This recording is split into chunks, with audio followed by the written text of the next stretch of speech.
大家好，欢迎收看趣咖萌宠。看到镜头中的这只老母鸡，大家有没有想到小时候被母鸡追一路的时候呢？好歹母鸡也被称为村中一霸，也不是个好惹的主。这天，小白翻过院墙，终于摆脱母猫的照看，一回头就看见了正在悠闲闲逛的母鸡。这只母鸡全身的毛都炸开，看起来也是非常的吓人的。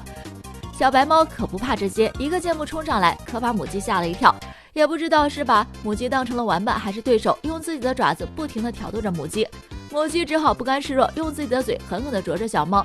母鸡刚刚转头想离开，小白猫可不这样想，马上跑到母鸡面前拦住它，又被母鸡狠狠啄了一下。这下知道痛了，转身离开，看着母鸡慢慢走开了。这还真是应了那句话，初生牛犊不畏虎。相信下次小猫再看见母鸡也要掂量一下了。对此大家怎么看呢？欢迎来视频下方留言点赞。